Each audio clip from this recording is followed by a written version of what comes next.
జనసేవ చేయాలని ఉందో ఇప్పటికీ గోదావరి నది ఒడ్డున ఇచ్చినటువంటి ఒక దత్తముక్తి క్షేత్రము ఎన్ని వేల మందికి అక్కడ అపర కర్మలు చేసుకుంటూ సంతోషపడుతున్నారంటే అప్పుడప్పుడు వెళ్ళి అక్కడ స్నానానికి కూడా కుంభమేళానికి కూడా వెళ్ళినటువంటి 2 మాటలు వెళ్ళాను. మళ్ళీ ఈ 4 ఏళ్లుగా ఎందుకో ఈ పర్యటన ఎందుకు చేయలేదో అది భగవంతుడికే తెలుసు.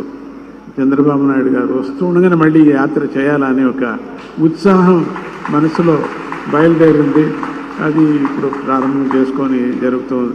మొత్తం ఆంధ్రప్రదేశ్లో ఎంత పాదుకా క్షేత్రాలు ఉన్నాయో, ఎన్ని స్వామీజీ స్థాపన చేశారో, ఈ జతకు చెప్పినట్టుగా అన్నదానం చాలా ముఖ్యమైనటువంటిది మన ఆశ్రమాల్లో, ఆ పీఠాల్లో. అట్లా ఆ కార్యక్రమాన్ని వాళ్ళకి ప్రోద్బలించి ఇంకా ఎక్కువ చేయండి అని చెప్పడానికి కోసం సంతోషపడుతున్న ఆ కృష్ణమ్మ, ఆ కృష్ణవేణి తల్లి అది 2 సంగమం చేసినటువంటి సందర్భంలో కూడా స్వామీజీ వెళ్ళారు. భగీరథుడయ్యా నువ్వు అని కూడా చెప్పడం జరిగింది అక్కడ వెళ్ళి స్వామీజీ. ఇప్పటికీ కూడా అది మర్చిపోలేను అటువంటి సభ, ఆ కృష్ణానది ఒడ్డు దగ్గర జరిగినటువంటి సభ. అట్లనే మళ్ళీ పరమాత్ముడు మళ్ళీ ఆ మంచి కర్మయోగిని మళ్ళీ మనకు తీసుకొచ్చి ఇచ్చారు. చంద్రబాబు నాయుడు గారు మంచి కర్మయోగి. ఆయన ఏమేమి సంకల్పించారో, భగవంతుడు అమ్మవారు ఆయనతో ఏమేమి చేయించాలనుకుందో నిర్విఘ్నంగా జన సహకారముతో, పరమాత్ముడి యొక్క వాతావరణ సహకారంతో అన్ని చేయని అని చెప్పేసి ఈ సర్కార్కి మంచి భవిష్యత్తు ముందు ఉండాలని చెప్పేసి స్వర్ణాంధ్రగా మళ్ళీ నేను అనుకోవాలా అనేటువంటి మనస్సులో నేను సంకల్పం చేస్తున్నాను.